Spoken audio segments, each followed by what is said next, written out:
30-foot range.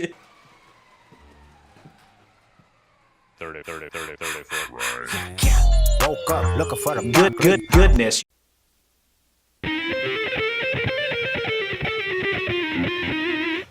Sup, Deansters? Starting all the way at the beginning of time, YouTube is founded in 2005, and then the YouTube introduces something called the YouTube Partner Program in 2007. And that's where YouTube allows content creators to get paid for advertisements they put on their videos. Hey, what's up, guys? It's Marcus Brownlee here from MKBHD, and big day for MKBHD. Today is the day that I apply for a YouTube partnership.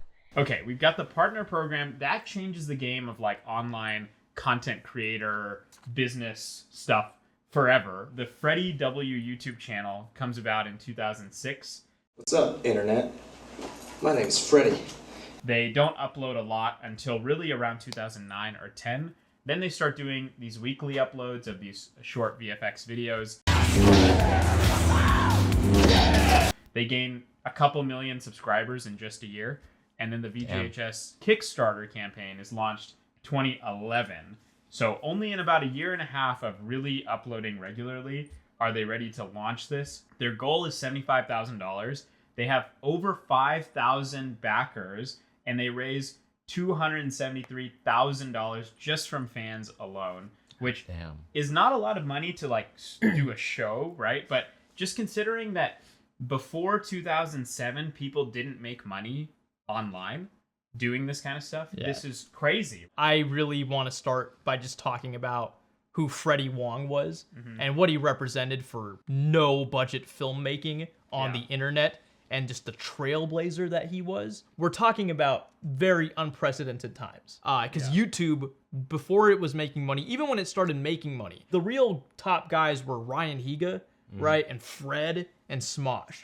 We're talking, we're talking the lowest form of production value, lowest brow humor, just stealing shit from Adult Swim and Comedy Central and then calling it your own. And here come these two experimental filmmakers out of USC. And they start off by doing low-budget, shitty, direct-to-DVD horror movies for the purpose of turning a profit. The release date of Paranormal Activity 1 is 2007. Paranormal Activity 1 represents a huge shift where this is a movie made with shitty handheld video cameras off of $10,000 or whatever. It made these guys millions and millions of dollars. And we all know about it. So that was the lane that Freddie and Brandon were operating in. Then their YouTube stuff starts popping off. And again, in the midst of Fred, Smosh, Nigahiga, these guys are making experimental action shorts rooted entirely in like nerdy video gamer humor. And they're using consumer software. They're using Final Cut 7 and Adobe After Effects. And that's important to me, as I am sure it's important to Joseph. It's important to you. It's important to you because you were doing this shit too. This taught us all filmmaking. So of course, when they announced we're gonna make a feature-length thing, all of our ears perked up, and we're like, we're getting the fuck into this. We had like sleepover watch parties. No one cared. It was just me and him that cared. No, we'd invite the whole crew over. No one's paying attention. Well, that's the other funny thing about VGHS, and I want to get into episode 1. Yes. But it's a show where, like, if you were in the know, like you were a Freddie Wong subscriber, or you were part of that YouTube era of the early 2010s, we'll talk about some of the other YouTubers who make cameos in the show. You really knew about this and you were really hype about this. But if you weren't on YouTube and you weren't online and you were a more mainstream kid, I guess YouTube was a little more fringe back then, then you had no idea what was going on and how exciting this was. So I just want to like affirm that, yes, VGHS being released and being made was some of the hypest times of like all of middle school. So I will say I never, like, literally before yesterday, I'd never actually seen it. And you're the new case study for like whether it holds up. Watching it yesterday, literally watching the first episode, the thing that struck me was like how high the production value was, how fucking great it looked. The effects for when the characters like die in game, crazy, crazy that they did that in 2012, and it looks super seamless. So let's talk about episode 1. We open with Field of Fire, the FPS game, the fictional FPS game. The characters are asking, "Where's Brian D?" Main character is introduced. He's biking home from school or whatever, running late. I have a clarifying question. Go ahead, yeah. When Wong Fu is fucking with him, right? Yeah. Wong Fu, that's God, I love Sorry. that. 2/3 of Wong Fu. Did they inject him with a USB drive, and are they extracting a save file out of him? That's what I always thought was happening. So, human body? No, like, for some reason, he has his, like, RPG save file, like, attached to his backpack, and they grab it off of him. And then they, like, steal it using this amazing USB, which is also a butterfly knife. Yeah. Incredible. Oh, yeah. So, the game that they're playing, Field of Fire. Yeah. This is, because I don't play video, I'm not much a gamer. It doesn't exist. Right? No, I know it's not a real game, but it's most analogous to Counter-Strike. When did Counter-Strike come out? So, I mean, Counter-Strike came out in, like, early 2000s. Yeah, Oh, okay. This is, like, right before CSGO, or right when CSGO came out. Or what was the one before that? CS Source? I think it would be most analogous to Counter-Strike Source. So, my point there, right? Yeah. So, again, we're talking about a fringe audience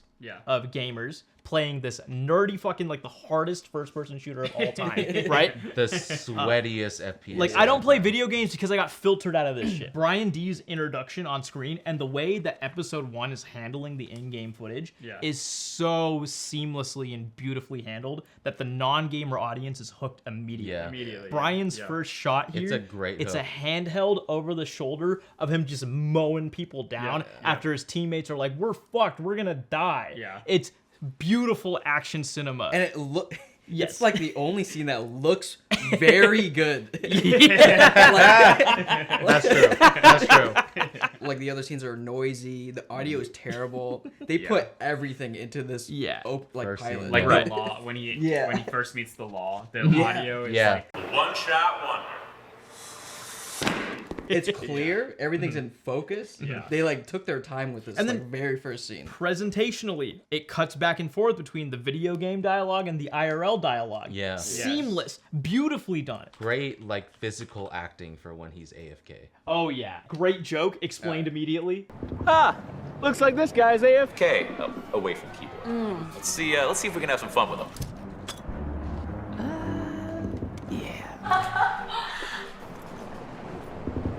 Mom, where's the iodine? Whatever, kid. The cool part of that episode is, like, you know exactly where it's going. And it's a kind of age-old story of the very arrogant, overconfident pro comes in and he's just looking to show off. Oh my gosh, one time I took out an entire family with that move. And gets absolutely humiliated. And you know he's going to be humiliated because Brian is conveniently AFK. He's running around, putting the cat out, whatever. And you know it's going to line up perfectly where he gets back to his keyboard right as Law is about to eliminate him. And, you know, they have this slow motion, which is so funny, of him pressing. Yeah. You're like so dramatic. Yeah.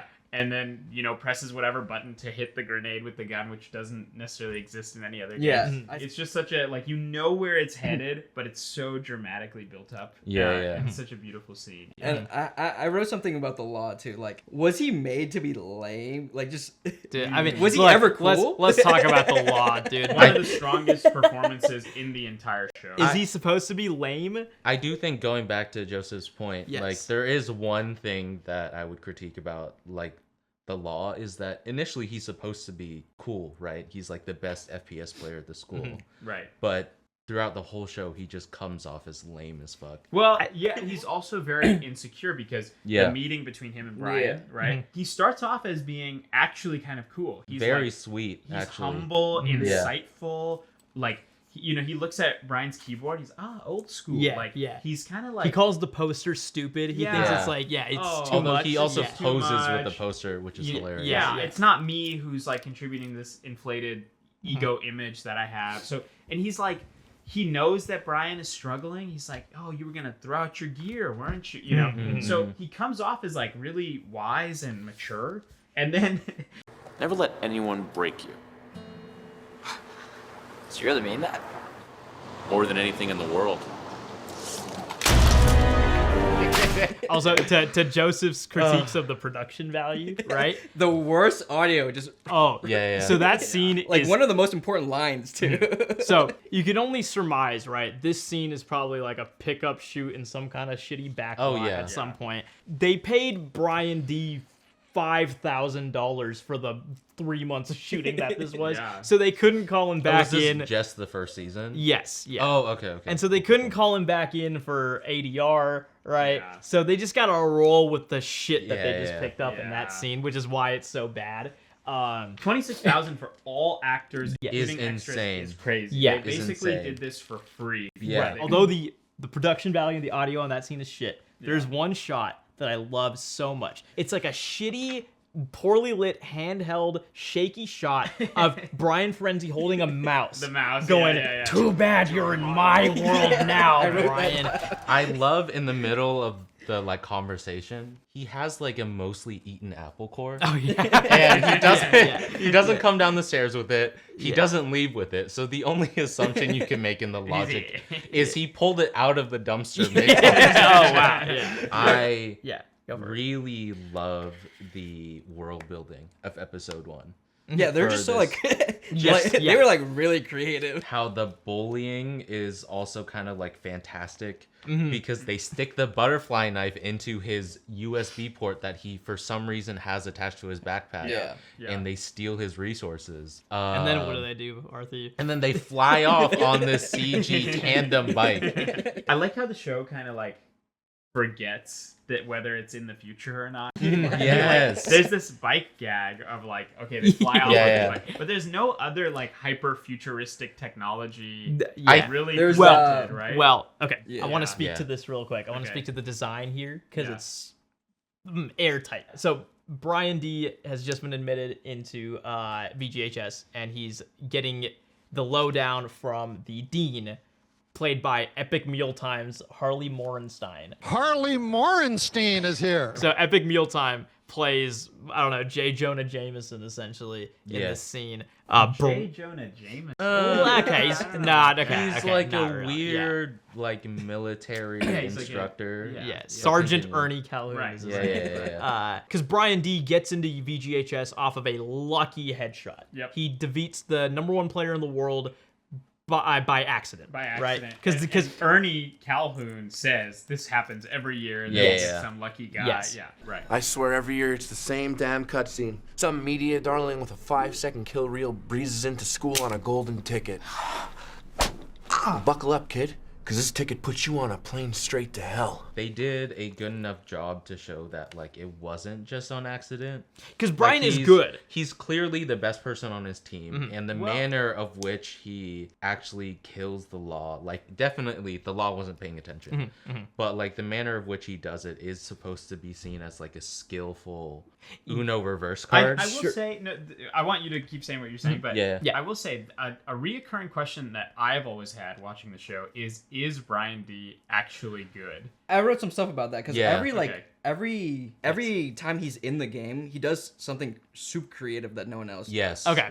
He Like does. Interesting. He plays with the when he beats a nihilist. Yes. Right, because his fucking keyboard His breaks. keyboard So then- is yeah. So he just malfunctioning. throws the gun as a distraction. Yeah. The conflict between Brian and Law, I am now observing, right, is Law got killed because of too much arrogance. Yes. Brian won out of like such humility that he was like doing a favor to his family, right? So it's like we have two characters who Or are to his team. were in the wrong no, place no, at the that's wrong what- time. Yeah. And now they both have this reason to prove themselves. Right, Very right. tense, Yeah. very cool. Can you pull the script back up? Actually? Yes, I can. What do you want to look at?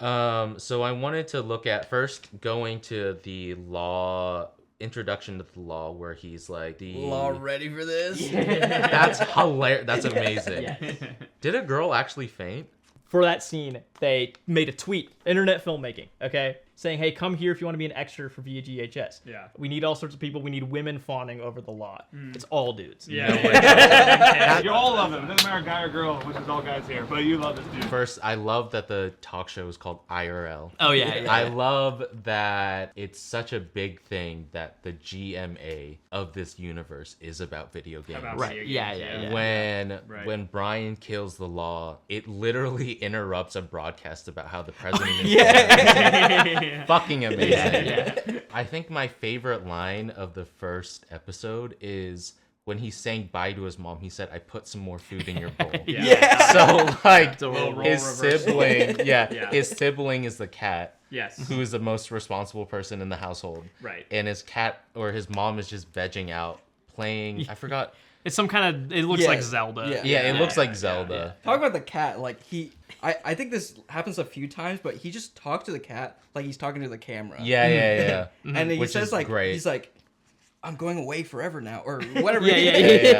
He says like he's like going away forever. Freddie Wong behind the scenes Yeah. says we need to design the video game interface. That what does it look like when we play video games? How do we show them controlling the game? Is it gestural interfaces? Do they point at things? No, because it's lame. It was lame in Gamer. It's lame in everything they ever do. If you control first-person shooter, use a mouse and keyboard. Visual storytelling comes in the form of Brian D rocks this fucking bullshit EMAC keyboard that makes really clunky sounds. Right. And then everyone else at VGHS is using this futuristic looking half keyboard thing. Yeah. Their monitors are razor thin. Right. So it's literally just sheets of glass. yeah. So we got this futuristic yet grounded look. When it comes time for the need for visual storytelling, such as introducing the dynamic between Epic Mealtime and Brian D, we get a fun little animation that shows up as a hologram on top of the iPad. Game. I love how it's diegetic too. Yes, and it's so not distracting. Because there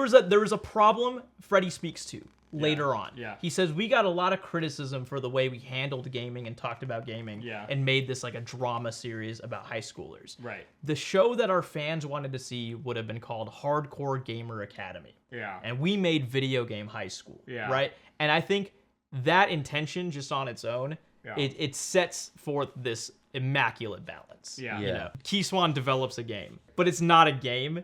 It's just an animation. It's just a filmmaking technique, real it's just quick, an animation to introduce of Brian a comic, getting the shit kicked out of him. a character dynamic, Right. and it's so cute in that like they wanted to use 8-bit animation as a style. They didn't want to pull too deep into it, and they kept it in the theme of video games. So Keyswan designs this bullshit video game where Brian D's move is a limp punch, and then he gets decapitated. It's great. It introduces, like you said, like Calhoun is this very dominant, scary figure who will rip you apart. Brian is weak and limp and defenseless, and Key is creative, observant. She creates the Video Game High School video game. Season 2, right? She takes what she sees and, tells stories with it. Yeah. So she also has a very beautiful character. Yeah.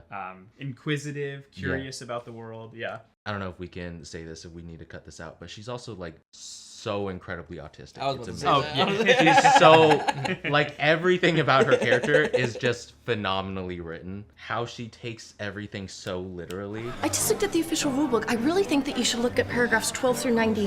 Any chance you could paraphrase? Oh, okay. Read rules. Important. That's not what I meant. Going to the characters, like their name, everyone's names are like absurd. Yeah, they are. Annihilus, 3D, K-pop, Can we do this later, K-pop? K-pop, Jumpin' Jacks. Yeah. Games Dean. Games He's not even the Dean. dean. The name's Games. Games Dean. One very adorable dynamic that Jimmy Wong, the younger brother of Freddie Wong, plays is his the son. son. And it's a very believable visual distinction. Yes. Yeah. That being said, he's the worst fucking Yes, piece of dude. shit, annoying character. Yeah! I used to hate Ted Wong. What are your thoughts on Ted Wong? My thoughts are he's very wholesome, and I don't know, maybe it's because I'm not watching this when I was 12. Yeah, because I wanted to be edgy. I didn't want no wholesome Asian dude. I thought the the side characters are actually like really well developed and really well introduced, because he is introduced as the annoying side character, but then he's just like super wholesome. In the intro to episode 2, you learn that VGHS is a very intense environment, right? Like Brian D, his whatever kills he picked up at the Milwaukee Invitational. Yeah. They don't place him at a high rank. No. He's on the verge of expulsion already. Still feeling cocky, Mr. Milwaukee? You're the lowest ranked player in the school. We get introduced to Jenny, who's battling people in the quad of the school, blindfolded. So like that's kind of intense. And then you have like the whole rumble in the rumpus room, which is also like if you lose that, you get automatically expelled. Yeah. So I do kind of appreciate Ted as a lighter hearted thing in such a pressure cooker environment. Now, the pressure cooker environment of VGHS kind of wanes as the show goes on. It seems a little like you're not worried about getting kicked out at any 1 minute. But at least in that episode 2, it is so intense. I have no problems with a goofy sidekick character. I have a problem with the line, "Yeah, best roommate friend forever," and then he jumps off a chair. And then you hear like a little wet thud. It's like a shitty slapstick joke. One thought I had when you asked like, is Brian D actually good at games? I think they established that he is bad at the game when he loses his gear. It's shown that he's actually pretty good in the first 2 episodes, but then he struggles until the finale when he gets his gear back. The keyboard stuff, there's a lot of foreshadowing there, and there's a lot of thematic stuff there. You know, you start off and, you know, the rumble in the rumpus room, the keyboard jams, and, you know, it's like this shitty keyboard represents who Brian is in this environment. Like, he's old school. He's not wealthy. He's outdated. He's outdated. He doesn't come from a video game playing family. The gear jams, but it's what makes him him. He overcomes that, and it allows him to bring out his creative gameplay elements of throwing the gun and all that. So the keyboard is really like, okay, that's a metaphor or a symbol for who Brian is. It also foreshadows Law breaking it in half. Yes. After giving this beautiful speech about you can't be the best unless you be yourself. And it's like he's really talking about the gear in that moment too. That's what the conversation started around. I guess those are the 2 mirroring questions throughout the show. Is Brian D good? Is the Law cool at all? I also think it's hilarious. Who's the guy that Brian knocks out? Annihilator? Annihilist. Annihilist. I was watching it and I was thinking like, what kind of dumbass picks a fight fully knowing that you can be expelled when you're literally at the bottom of the rung? Like what? Well, actually, I don't know if he knows, because I think what happens is because Brian is at the bottom. That's and a good he point. Beats him, he gets below Brian. So that's I think a good point. That's my understanding of what happened. That wimpy kid popularity glider. I have some things to say about that too. I want to hear about it. There are 2 things I want to touch on. First being episode 1, one little detail that I forgot to mention that I love is the agreement corner. What makes this flash-in-the-pan fluker think he's got what it takes? Ron! I completely agree, Ron. And the other thing, I guess, I want to talk about Jenny Matrix. There's a little detail I noticed. Spoiler alert, real quick, for the 2 of you watching who have not seen VGHS. She is dating the Law, and they have a very political relationship. He's also varsity FPS captain at Video Game High School, and sorry, ladies, he's taken. Brian D's trying to flirt with her. Yeah. And she is not impressed. Pulls out the fedora. He pulls out the fedora. She doesn't really. She's not even looking at him. Yeah. She doesn't really care. Later, he tries to charm his way into JV. Jenny doesn't have time to show us noobs around. She's got the whole JV team to worry about. Speaking of which, Give me 5 reasons I should put you on my team.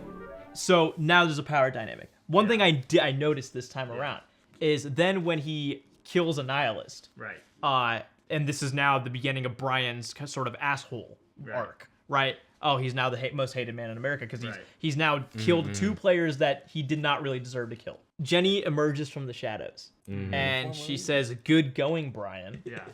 Condescendingly crossing her arms. Right. Behind her is the poster of the Law crossing his arms. She's condescending him. She's telling him, "I see through your shit and you're a bunch of bullshit. I might fuck you over later because you're wrong for this." She's very cold initially. She's very cool. She's unapproachable. She's beating people up in the school, like, and so she's a little like, you know, threatening or like you're kind of scared of her. And then she wants to immediately when she meets Brian, she wants to throw down. She wants to fight.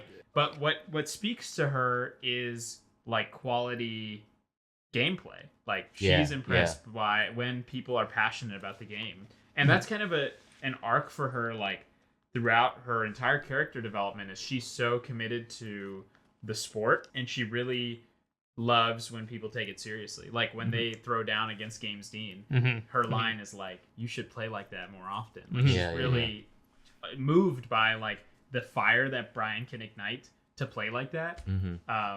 Yeah, I don't know. Yeah, she's there's something to unpack there. She's very trauma driven. I was gonna say this might be a little half baked, but I think like she is a very good representation of the culture of VGHS in season 1. And like when she starts to accept Brian, that's when he starts to feel comfortable in that environment. Right. And also like I think what's really cute about the first season and like the writing of the romance is that whenever Games Dean gets all the cool things, it's like something that Brian tried to do. No, who's Brian D? The kid with the lame hat? Lame hats? Only cool hats for this noggin. I guess that's cool. Hey, check out the cool kid with the cool hat. Hey, sweet hat, Frosh. To fun visual filmmaking, I gotta speak to the fucking filmmaking merits of this show because it's just so inspiring in very specific ways.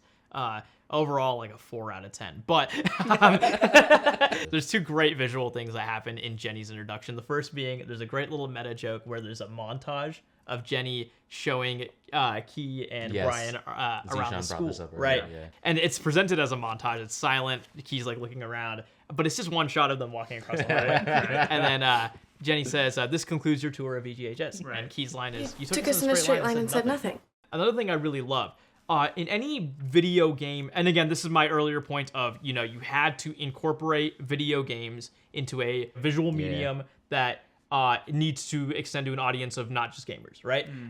While still not pissing off your core fan base of gamers. Is there any game mode in any of these first-person shooters that is a quick draw Western match? My point being, Western is a uniquely American film genre, right? And Italian too. You ever seen an Italian Western? Huh? They're awful. It's a fucking farce. Yeah. Jenny Matrix's introduction, the first game she plays, is a scene out of a Western movie. Yeah. It's a quick draw match. Right. This is not a video game thing at all. This is purely a cinematic convention. And I think this just ties in with that theme that you brought up in the beginning of like, this show is just like, it pays so much homage to not just video games, but also just filmmaking, right? Yeah, and it's such a beautiful combination of like, how can we use the beauty and the tropes of film and cinema to make video games really come to life in a new type of story. So yeah, just the Freddie Wong as a filmmaker, right? VGHS represents such a culmination of so many things that we got to see him do. One of his best videos was called Future First Person Shooter. Like the GoPro had just come out, and so he mounts a GoPro to a helmet and puts together this perfectly coordinated impersonation of a Call of Duty match. And then The Amazing Spider-Man has a first-person fucking CG swinging sequence. I swear to God, it was inspired by that. So to your point of like the video game stuff, the reason it is as perfect as it is because that is the craft that those two motherfuckers were honing in on the whole time. VGHS is the culmination of my favorite brand of filmmaking, and I'm so glad you're appreciating that as like the outsider. Yeah, there's all sorts of shit like that will just keep coming up, and I will make sure to point it out. That's a great note to end on. That's the Daily Dean. Going to be doing more of that all week long and month long here at VGHS. Just stop in Tuesday, Wednesday, Thursday, 3:30 to 4:45, and I'll be giving you all the goodness you just got here today. See you guys.